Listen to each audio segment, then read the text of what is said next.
In this vlog, I just want to talk about the challenge that is trying to find the perfect HubNut daily driver. And this is sparked by a lot of the comments that have come in discussing this car, which I'm still not really sure what to do with, so I've just parked it there and I'm going to forget about it for a bit. This is the Fiat Multipla, the silliest car on eBay that I bought, and I'm having slight regrets. Before we dig into that, I'd like to explain a bit more about this car. People saying, I can't believe you're writing this car off just because the master cylinder has gone on the clutch. If the master cylinder was easy to replace, then I definitely wouldn't be writing it off. But it's a pig to get at, an absolute pig. Apparently you could take the entire pedal assembly out, might make the job easier, but then you've got to take the seat out. So first stage to making your clutch work again is remove the driver's seat. Otherwise you've got to remove the entire brake assembly here under the bonnet, the master cylinder and everything, in order to get an access panel that then gives you access to the master cylinder lurking beneath. Even then, it's such a pig to replace that the general practice is to rebuild it in situ with new seals and everything, and you just hope the piston isn't ruined. I don't fancy that, and nor do I particularly fancy the cam belt job this needs. I still think there are some gearbox issues. I don't think the clutch is going to magically make the gearbox suddenly work. Third and fourth gear synchromesh. We've got the suspension arm bearings, which is why I've got this wacky camber going on. They're very tired, and the usual practice is to swap out the entire rear subframe for a good used one. But how long is that going to last? You just don't know, and you actually can't get hold of them very easily either. I've been speaking to a couple of companies, and they've got waiting lists for subframes. If you try and rebuild the arm bearings in situ, apparently there's a very strong chance of damaging the rear subframe itself. And then there's the fact that when you start poking around underneath here, it's all a little crispy looking in places. I think it is still solid, but there are areas you definitely don't want to poke too hard. And to be honest, I just don't think it's worth going to the effort. Maybe someone else has different thoughts, someone who understands these cars and will want to buy it off me for less than I paid for it, and happy joy to the world. But already people are discussing what I should replace this car with, but I'm fast coming to the conclusion that the best thing to do is nothing, and I thought I'd explain why. For a start, unlike last week, we now have Betty back in action again. That will be covered in a separate video on the main channel, but I think we've got somewhere. She's waiting here at the moment so I can build up a portfolio of evidence. So having Betty back in action means I've now got the GSA, the 2CV and that to act as daily transport. I like taking the load off one car at a particular time, so that's kind of perfect. Then we're hoping to start digging into this as well, because again, this is great practical family transport. Not much boot space on offer, but for four of us, if we've got to go somewhere, this is the perfect car. It's got airbags, side impact protection and things like that, and it's modern and should be reliable. It hasn't moved since June. It's currently welded to the spot, but I'm hopeful that in the coming weeks we can revive the charade. It's going to be a big job. We need a big project. I think that is going to be it. So that will be the next big project on HubNut. Tuk definitely isn't the most practical family vehicle because she only has one seat. But that brings me to another point, which is that I don't always need all the seats. To be honest, most of the mileage I do, it is just me. So in which case, I can use the Invacar. It's just it's blowing a gale today. You do not drive an Invacar on a windy day. So if I'm going off and doing my features and stuff like I did with the GSA, I can also go off for a blast in this. Ellie is well overdue, a long run. There are plenty of options for that. When it comes to actual family needs, lots of people saying, oh, just get a boring family modern. But we don't actually have much call for that. Despite the fact this is a car channel, personally, our family does not generally rely on cars for transport. The kids, their school run consists of a nice healthy walk. Don't tell them it's healthy. And then a bus ride. So we're not one of those parents clogging up schools and causing a nightmare for all the residents near the school by turning up in a car every day. It's just unnecessary, and we don't need to, so we don't. we go out and do groceries once a week, but we can use any of the cars for that, and we do. It was Giselle this week. I think it was Ellie last week. So whichever car is working, it can take me, Miss Hubnut, the dogs if we have to, and a boot full of shopping. That's not an issue. We generally not going places and needing a family car. So if I got the perfect family car, I would end up mostly not using it.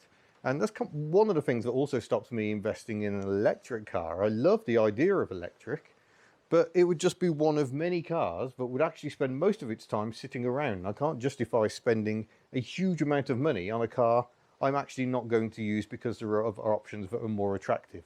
So that's what's going on there.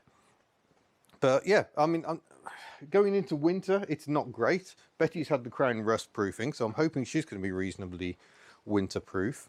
But Ellie always suffers with winter use. She's going to have to go in for cosmetics, and I'm about to put her in the unit. I'm bringing Betty out and Ellie is going in, and that's primarily because her roof has rotted through on the front edge. And the other day a truck went the other way on quite a windy day. It almost tore the roof off. So I've ordered a new roof, but she's going to have to come in out of this rather wild weather we've been having lately for a bit of a rest. So that leaves me with Betty and Giselle, and to be honest, that is not a bad state of affairs. For the use we actually have for a family car, both of those cars are more than adequate. We've been away in the GSA, it's amazing how much stuff you can cram into it. So I don't think you should necessarily expect, even if the multipler does go, I'm just going to step out of the rain, I don't think you should necessarily expect that I'm going to replace it with something else. I just don't think there is the genuine need there. I don't think we need another vehicle. We're actually covering it well enough with what we've got. And I saw quite a lot of feedback saying, stop blowing your money on rubbish and just focus on the cars you got. And it's entirely fair enough. I mean, I put these videos out there. I'm quite happy to make myself look an idiot because, to be honest, I think we've all been there. We've all bought cars that perhaps we shouldn't and made bad judgments. It's just that I publicise my bad decisions, whereas some of you might just hide them and quietly forget about them. So I like to report my life and the realities of it. And the realities are, I am a car person. I know a huge amount of cars, about cars, yet I still make many, many bad purchasing decisions. It's just one of those things. Your heart gets carried away.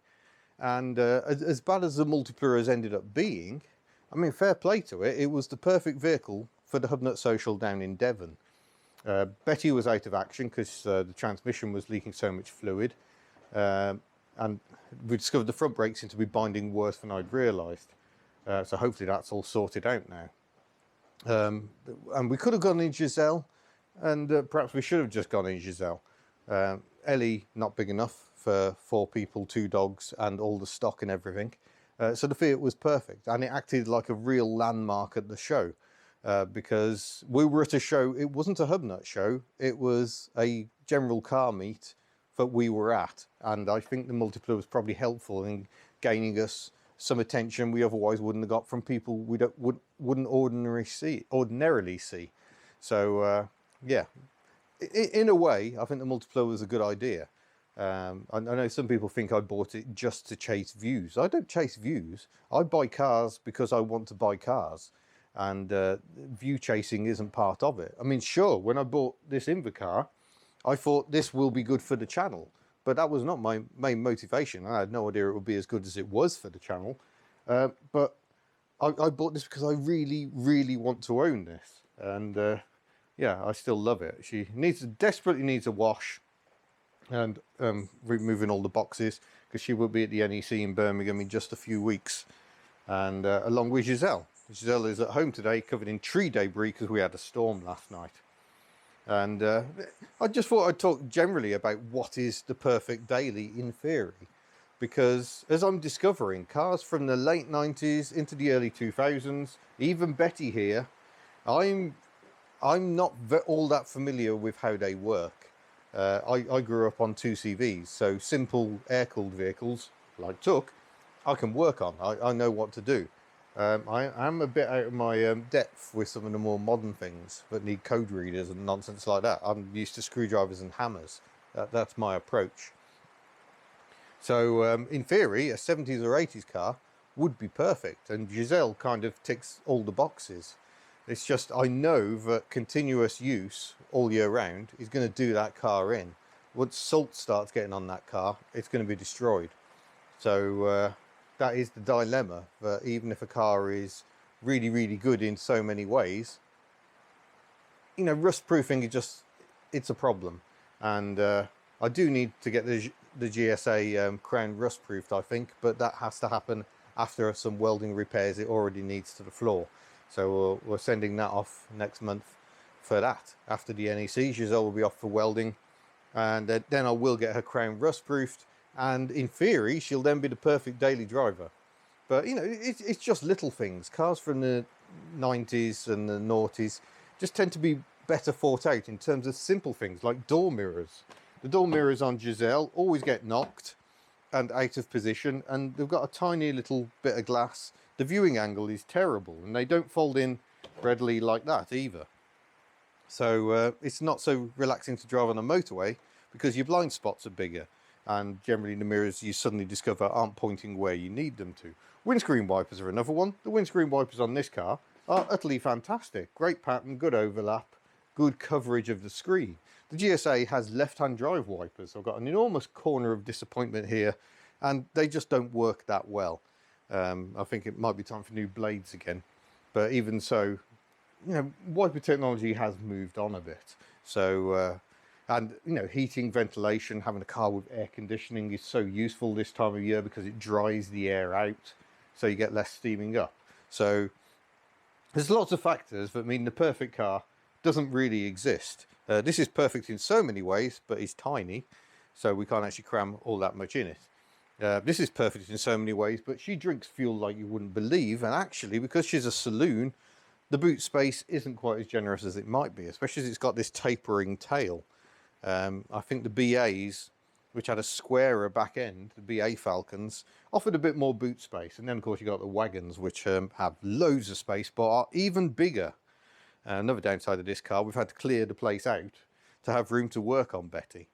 So, yeah, it is difficult. No car is perfect. And for the moment, I think I'm going to bring a halt to my search for the perfect car. I think I'm just admitting, but it doesn't exist. So there you go.